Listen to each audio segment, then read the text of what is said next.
और कोई कोर्ट में ये बोल दे कि ये लोग मास्टरमाइंड है, पकड़े जाने वाले लोग एमएलए के साथी, जो खंडनी लिए वो एमएलए के साथी, जो खंडनी पहुंचाए वो भी एमएलए के साथी, उसके बाद मास्टरमाइंड कोई बोल देंगे कोर्ट में हम है, तो ऐसा नहीं चलता। बीच में डॉक्टर नौशीन ने यह भी कहा कि एजाज बेग का मेरे पास एग्रीमेंट बॉन्ड बना हुआ है जो निकाह किया है। तो मैं दंग रह गया क्योंकि मुझे इस बात का कोई इल्म ही नहीं था। तो मैं बोला कि भाई ये तेरा पर्सनल मैटर है, अब भी कोई फितना जमाने में नया उठता है।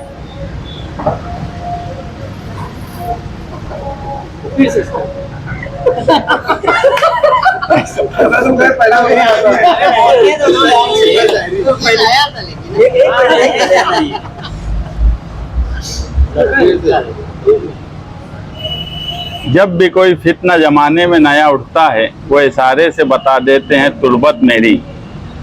मालेगांव शहर में जो फितना उठ रहा है उसको रोकने के बजाय नए नए ठचन किए जा रहे हैं। माशरे की बुराई को ख़त्म करने के बजाय एक सियासी पार्टी दूसरों पर इल्ज़ामात लगाने की कोशिश कर रही है। आप देखेंगे आयशा नगर पुलिस स्टेशन में एक नाबालिग बच्ची का एफआईआर दाखिल हुआ जिसमें यूसुफ इलियास को आरोपी बनाया गया। ये मामला कई महीनों से इस शहर में चल रहा है। रमज़ान महीने में मैं इससे पहले एक प्रेस कॉन्फ्रेंस लिया था और उस वक्त मैं बोला था कि 2 बच्चियां मेरे पास आई थी यही ऑफिस पर और उन्होंने मुझसे कुछ बातें की और वो बात सुनने के बाद मैं दंग रह गया। मगर मैंने उनको उस वक्त यही बोला कि आप लोग इस मामले में कानून की मदद लो, पुलिस के पास जाओ, हम डायरेक्ट आपके साथ नहीं कुछ मदद कर सकते। पुलिस के पास जाने के बाद अगर आपकी बात नहीं सुनी गई तो आप हमारे पास आना। मगर उसके बाद कोई हमारे पास नहीं आया और ये मामला ऐसे ही चलता रहा। बाद में कई ऑडियो वायरल हुई, कुछ वीडियोस भी आई, आप लोगों ने भी देखा होगा, हमने भी सुना देखा। इस मामले को लेकर जब एफआईआर हुई और 2 नए आरोपी पकड़े गए और रिमांड रिपोर्ट आई और आरोपी के जो वकील थे उन्होंने जब नए नए इंकशाफात किए, एडवोकेट आरिफ शेख साहब के इस मामले में 15 लाख रुपया दिया गया, ऐसा बयान यूसुफ इलियास ने दिया। 15 लाख रुपया किसको दिया गया, कौन कौन लोग उसमें शामिल थे, कहां पर उसकी मीटिंग हुई और 15 लाख देना ये भी गैर कानूनी है। किस वजह से दिया गया? अगर उस वक्त 25 लाख की डिमांड थी, 15 लाख दिया गया, तो उसी वक्त पुलिस का सहारा क्यों नहीं लिया गया? उस मीटिंग में कौन कौन लोग थे, वो मीटिंग कब हुई, कहां पर हुई और खंडनी मांगने वाले और खंडनी देने वाले और खंडनी पहुंचाने वाले ये तमाम ही लोग गुनहगार है। यही फ़र्क है हमारे में और मौजूदा एमएलए में कि अगर कोई हमारे पास आया, कोई मजलूम बच्ची आई, तो हमने यही कोशिश की कि उसकी कानूनी मदद हो और अगर उनके पास कोई गया तो वहाँ खंडनी का काम हुआ।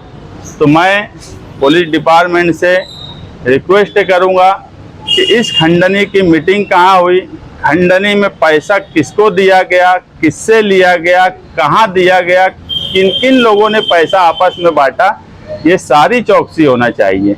क्योंकि आप देखेंगे कि जिन लोगों का बाद में नाम आया, एक नदीम फिटर बोल के आरोपी जो फरार है, ये नदीम फिटर पर इलेक्शन के बाद जब फायरिंग हुई तो सबसे पहले पहुंचने वाले शख्स मालेगांव के यूसुफ इलियास, नदीम फिटर के वहाँ, और उस वक्त उन्होंने ये बोला, फरियादी नदीम फिटर हुआ कि उस पर फायरिंग की गई। जब उसकी जांच हुई, आसिफ शेख का उस मामले में कोई लेना देना नहीं। जब पूरी चौकसी पुलिस ने की तो ये साबित हुआ, कोर्ट में रिमांड रिपोर्ट गई कि इस मामले में आसिफ शेख साहब को फंसाने के लिए ये लोगों ने एक प्लानिंग की और उस प्लानिंग के तहत वो चाहते थे कि इनको फंसाया जाए।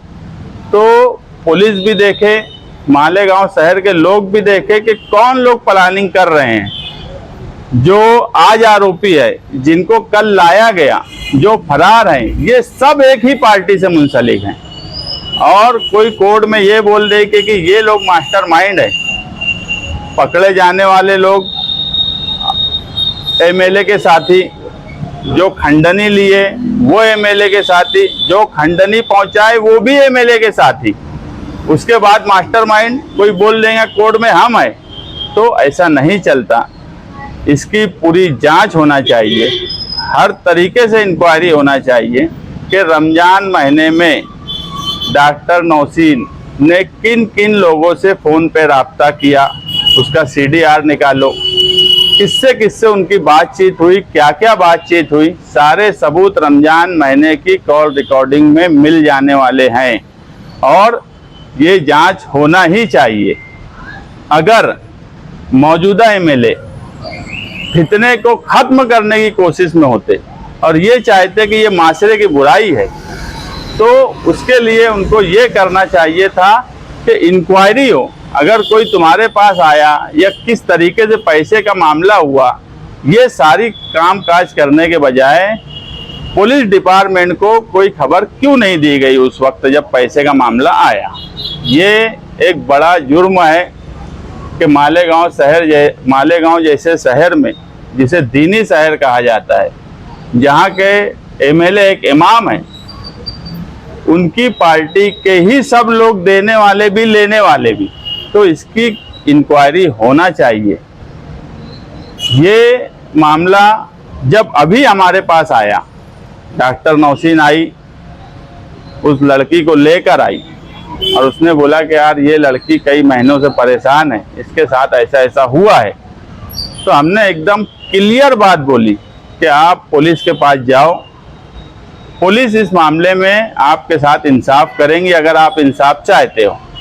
मगर उसने ये जब बोली कि 20 वो तुम्हारे खिलाफ के लोग हैं, अगर तुम 20 लाख रुपया देंगे तो हम एफआईआर के लिए जाएंगे, तो हमने साफ मना किया कि हम सियासी लोग हैं, हम समाजी कामकाज करते, अगर किसी के साथ जुल्म हुआ है, किसी के साथ ज्यादती हुई है, तो कानूनी मदद उसकी करने की बात आएंगी तो हम उसके साथ खड़े रहेंगे, मगर 1 रुपया हम नहीं देंगे। ये हम थे और एक साइड के लोग थे जिन्होंने पैसा लिया भी, पैसा दिया भी। उस वक्त भी मैं यही बोला था कि कानूनी मदद करो। उस बीच में डॉक्टर नौशीन ने यह भी कहा कि एजाज बेग का मेरे पास एग्रीमेंट बॉन्ड बना हुआ है, जो निकाह किया है। तो मैं दंग रह गया क्योंकि मुझे इस बात का कोई इल्म ही नहीं था।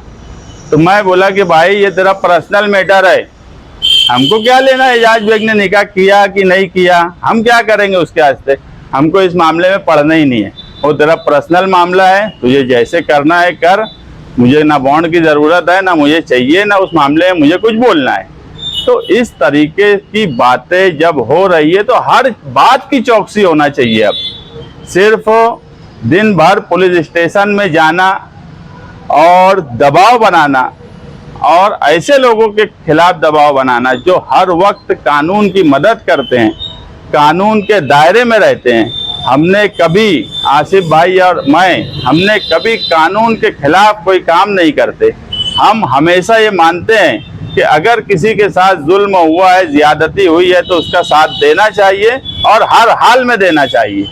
आप देखेंगे उस मजलूम बच्ची जिसके साथ इतनी घिनौनी हरकतें हुई है, एफआईआर में होने के बाद भी मैं मीडिया के सामने जो बातें नहीं बोल सकता, जबकि एफआईआर में लिखा है मैं बोल सकता हूं, मगर उसके बाद भी मैं नहीं बोल रहा हूं। उस मजलूम बच्ची से हमदर्दी करने के बजाय जो लोगों के ऊपर इल्जामात लगे हैं उनसे हमदर्दी बताना, ये मालेगांव जैसे शहर में कोई भी अच्छा आदमी, कोई भी बाशऊर आदमी इसको कभी अच्छा नहीं मानेगा कि कुछ लोग उठते हैं और कुछ भी फालतू फालतू बात करेंगे। इन्होंने अगर कुछ भी गड़बड़ की है। और आप देखेंगे ऑडियो चली, वीडियो चली, अगर ये सच्चे हैं तो इन्होंने अपना वॉइस सैंपल देना, ऑडियो वीडियो की जांच करवाना। आज टेक्निक इतनी ज़्यादा ऊंचे लेवल पे जा चुकी है कि मौजूदा एमएलए खुद आए सामने, और अगर उनके लोगों की ऑडियो वीडियो है तो उन्होंने पुलिस डिपार्टमेंट से डिमांड करना चाहिए कि इनका वॉइस सैंपल लो और इसकी जांच करवाओ, और दूध का दूध और पानी का पानी करो। अगर वो ये नहीं कर सकते, और जो ये जिनको ये लगता है कि उन पे गलत इल्जामात लगाया गया है, तो वो हमारे पास आए, हम पूना की लैब में उनकी वॉइस सैंपल हमको दे, हम जांच करा देंगे अगर वो गलत है या सही है। ये सामने आ जाना चाहिए। तुम सियासी हो, तुम मजहबी हो, तुम समाजी हो, और उसके बाद तुम्हारे करतूत इस तरह के हैं, और उसके बाद भी तुम चाहोगे कि तुम पारसा ही रहो इस शहर में, तो ऐसा इस शहर में नहीं होने वाला। अगर गलत किए हो तो गलत हो। आज एफआईआर हुई है, इन्वेस्टिगेशन चल रहा है, सब कुछ सामने आ जाने वाला है। कोई चीज छुपी नहीं रहेंगी। अपने वक्त पे जब चार्जशीट आएंगी, इंक्वायरी कंप्लीट होंगी, वो सामने आएगा। कोर्ट का अपना फैसला है, वो सामने आएगा।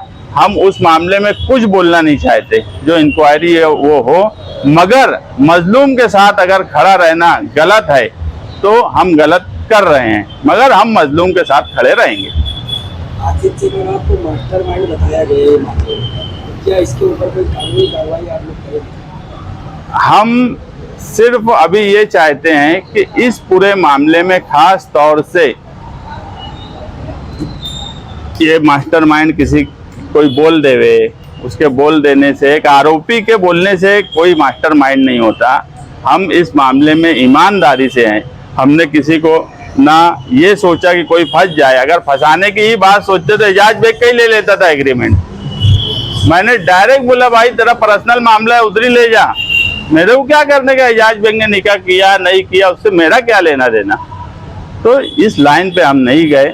अगर कोई हमारे पास आएगा और उसके साथ अगर जुल्म हुआ है तो उसकी तरफ से खड़ा होना, उसको पुलिस डिपार्टमेंट तक उसको कानूनी मदद करना, ये हमारी जिम्मेदारी है। ये हम मानते हैं। सियासत में अगर हम हैं तो हम किसी से डर के सियासत में नहीं है।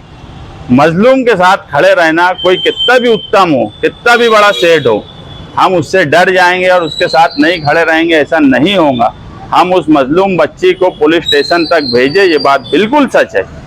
और हमने यही बोला कि कानून का सहारा ले, इसके उसके पास मत जा, किसी के भी पास मत जा, सिर्फ पुलिस के पास जाना।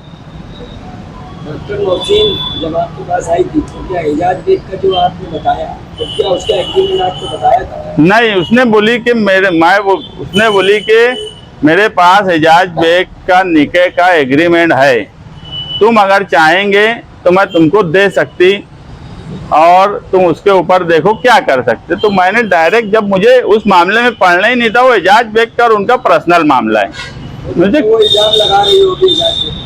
हाँ, वो एजाज बेग उसके बारे में सफाई दे, मुझे बोली, मैं बोल दिया।